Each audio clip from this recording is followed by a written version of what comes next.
Now it's clear, and she still chooses to make the movement in such a way that her knee goes away from herself. She still has the sense that she's going into the floor. There's still the sense that she's making this movement as if to put more pressure into the floor. Yes? But she's initiating this movement in a completely different place. She's initiating this movement in the place that I was continually asking Dorothy to be able to find within herself. Now the left leg is asked for. Thank you. The right leg, the other left leg, the right leg. Yeah. So if we look at this movement and we see, if you can imagine again, and it's like being able to, with your eyes, to melt away the bones, or excuse me, well, melt away the skeleton so you leave the bones, and you can see that this movement, something, right there, that's enough, something is going up and into her. It has a little bit of a sense that she's going to go away from herself, but she has this experience that this is being generated somehow deep under here. And is it something that because in 1972 she sprained her ankle that she stopped using the kinetic chain? I think that most of the people I work with have this asymmetry. And until they can accomplish the command of the organization of the pelvis, then they can't really find the kind of support that they want in some kind of ways. So now, just for the heck of it, we'll make it on the side that at this point is more desirable in this sense, that it's closer to being able to go from the ground up and through her. And if I say to her, if I put a pin here, how would you make the movement in such a way that you don't press against my fingertip? Then she went into her back. You watch. Isn't that side bending? Isn't that side bending isn't that? That's that, isn't it? She had to do that. No, she didn't. There's a direction of movement that she could make that would move in such a way that she would actually come away from the floor and diagonal up and through, so that the movement would actually push her off the table. She doesn't need to have that side bending component in it, which takes her across herself. Without pressing into your hand. That's it. Okay, so now you're starting to get something, but you gave up this really powerful place underneath yourself. Now you still kind of hiked your hip to do it. I'm so nasty. We're Feldenkrais teachers, and yet we don't have these most basic directions of movement. So now let's watch and see if we can stimulate this. And we want to learn to stimulate this in multiple different directions. And in order to do this, again, we have to see very, very clearly where it is that we're going to direct the movement to. So her hip joint is going to be inside of the anterior part of her pelvis. And her hip joint is going to be, here's the top of her pelvis. We take her hand, and we imagine that. And the trochanter is going to be right exactly there under her middle finger, which is right there. So the greater point of the trochanter is right about there with her. And I have to look to see that I want the trajectory of this movement to go through the arch into the metatarsal head in such a way that I'm going to take this movement up and into her, which is not going to take it across her. It's going to take it up and into her. So I have to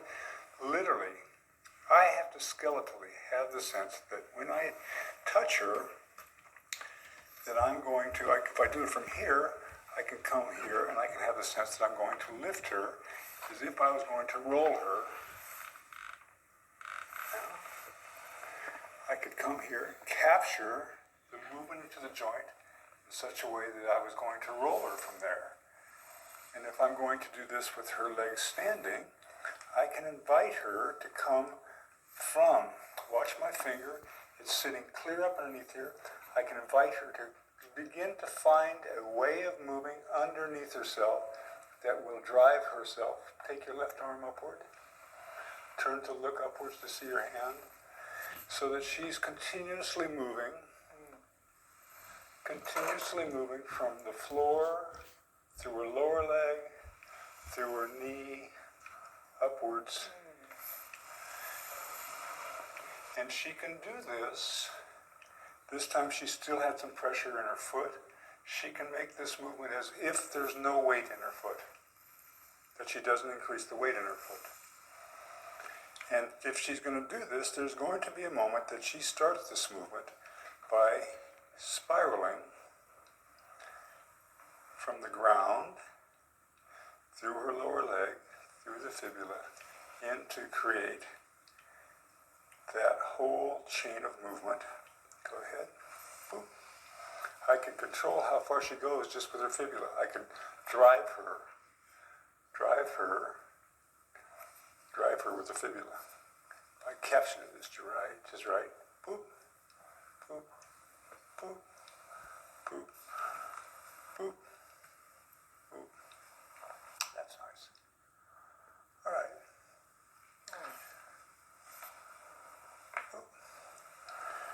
Okay, now, stay there. This force that comes up through here, that begins to come, and if you look at where the fibular head is, the direction of force, if you saw where the sacrum is, the sacrum provides into the pelvis like a keystone, and the force is vectoring into the sacrum, and then into a force that's, in this case, spiraling and going upward. And as she's making this movement to go up, there's a way in which this is sitting back, and she's actually creating a force that's coming up to here, so she's meeting here in an arch. Don't let me pull you down. Stay there, don't let me pull you down. That's it. And you don't have a sense that you have to do very much work. You have this connection, and you have this connection. And as long as you have this connection with your foot, you're stable. If you lose this connection with your foot, now you don't. The whole arch falls. All right, so that's part of what we're going to play with. Is how we find this quality so that I can do this from that position, or I can do this from this position to find the trochanter, find the point underneath, and turn her pelvis upwards and through. Yeah? And my hand, you see my pelvis? The movement is such that I'm going back towards my left heel, my right foot is gliding forward, there's an equal and opposite, and my hand is a part of my pelvis.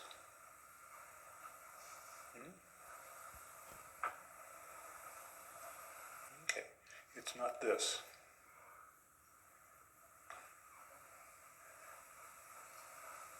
Something changes.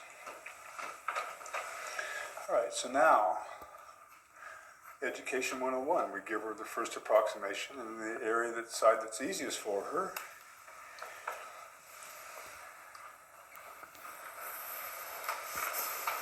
How do we utilize the lesson from what it was that she did before, and still here it is.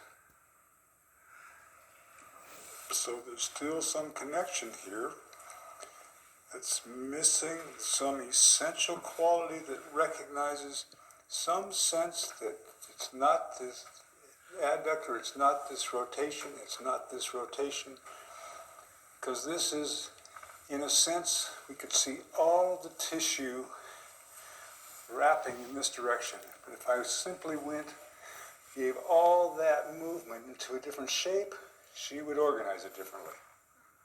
Yeah? Now, your job is to find this point and to initiate the movement from there. How will you do that?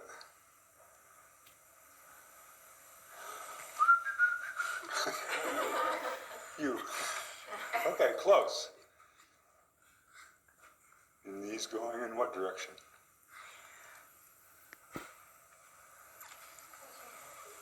Away. Her knees going away. So this is common in practice to really take the time with a person and help them to make these distinctions, so that this movement comes in such a way that I provide the support and I give her a different impetus so that she can feel the direction. And that's it. Which means that she has to really sense what it is to have her femoral head turned into the joint. Yeah. But did you fall on the way back?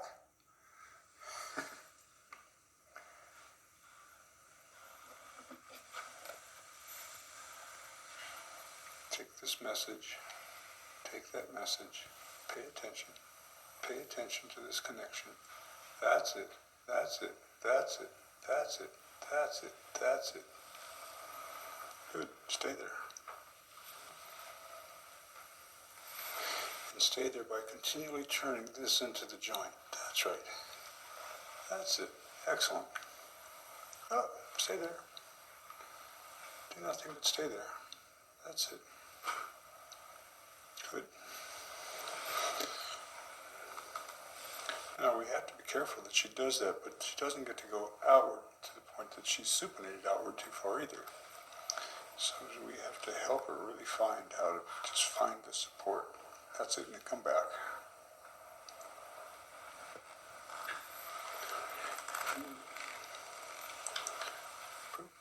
Now, that's your support. Go.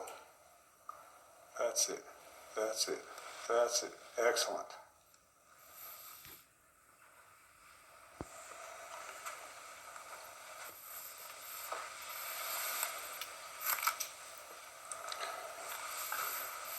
How will you lift your pelvis? How would I lift my pelvis? Yeah. Well, we see there's the way that most people lift their pelvis. You can see that how long the slope of her chest is as she lifts. It's like she didn't do it much, but her knees again went away from her. How would you lift your pelvis as if you weren't going to put any more weight in your feet? I know, I couldn't do this yesterday. You couldn't do this yesterday.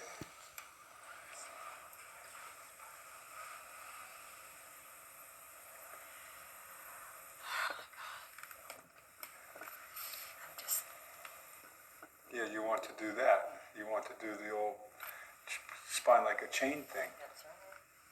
Hello, Pilates. Total Pilates, spine like a chain. Yeah, I don't know how to do it. not yet. It means you'll have to radically change the way that you move through your spine to do it. You'll have to find a different way that you turn your shoulders underneath, in your scapula, underneath the middle of your back.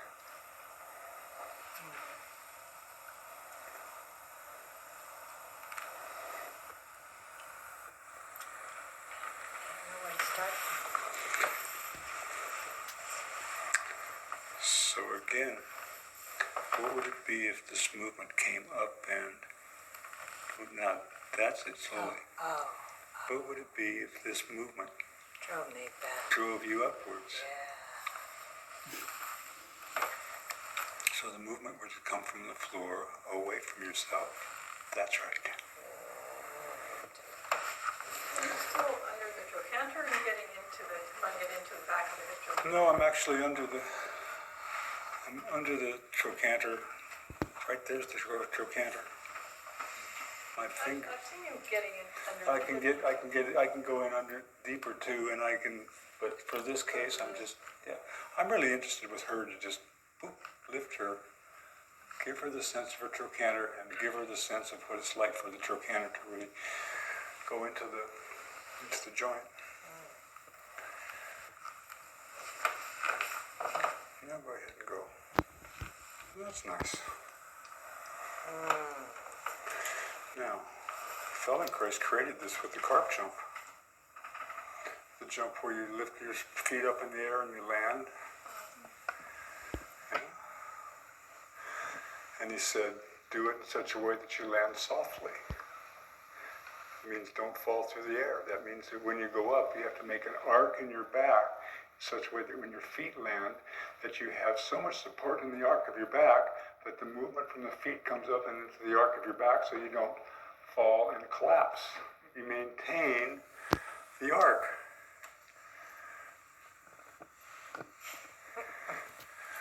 What are you thinking? Make me jump from this position. No, okay, I won't make you jump from this position. I'll make you jump from that position right there. Have your pelvis in the air before your feet hit the ground. Oh my God, I don't know how to do that. Have my pelvis in the air before, so I have to. Right. Now you see your feet went boom. How can you do it? Make it small. Just do it quickly, powerfully. That's it. In such a way that when you land, it's as if the movement of your feet comes up and into you. Into. Yeah. So you lift, and as you go, boop. So you saw how quietly that was?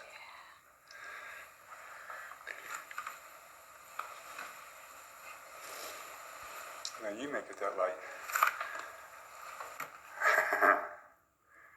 Okay.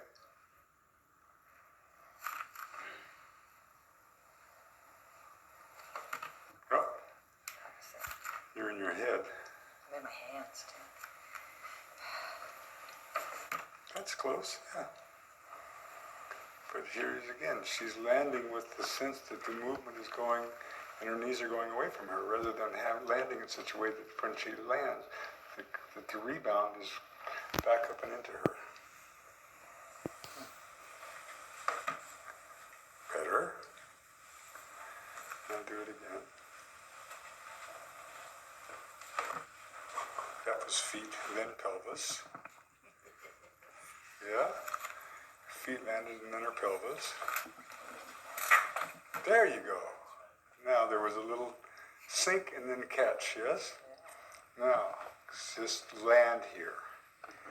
Just land. Land in such a way that that whole arc is established.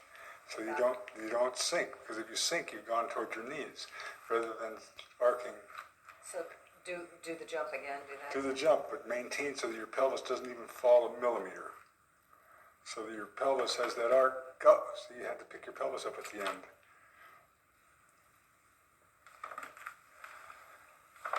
That's it. Okay, that was a lot closer. Yeah? Now, when you make this movement, you can't land in a bad place on your feet. Because when you thrust your sacrum through, what direction are your legs going to rotate? If you really do this so that you land with this kind of quietness, this propels the whole process of coming through the spiral up and through your spine, and so that when you land, you've already landed in such a way you can't land softly if your knees are rotated in. Yes, you've already landed in such a way that here's the lift all the way up and through. Now slowly lower yourself. That's it, as if your feet don't change weight. And once again, return your height, your feet, your pelvis to the same height as if you don't have any weight in your feet. As if. That's nicer, that's closer. You almost have the power in your back that gives you that. Now come back and find out what you have to do with yourself to provide for yourself, go ahead, that's right. That's it. That's it.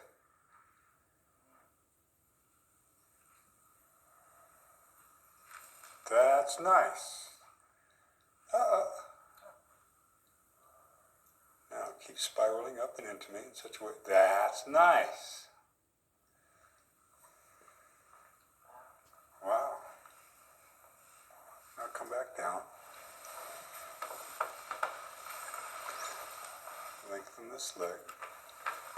You may not do all these steps and make the movement of rolling your pelvis in such a way that you don't go past your knees. There you go.